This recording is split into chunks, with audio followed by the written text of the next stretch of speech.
Hi, my name's Max. I'm a 58-year-old strapping male, and I was having a hard time getting around and doing my day-to-day activities.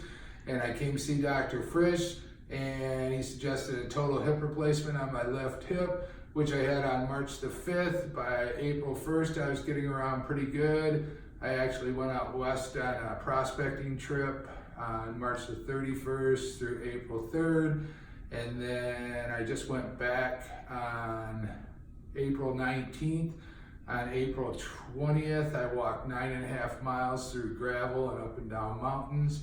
On Easter Sunday, the 21st, I walked another 8 miles through the gravel pits and up and down the mountains.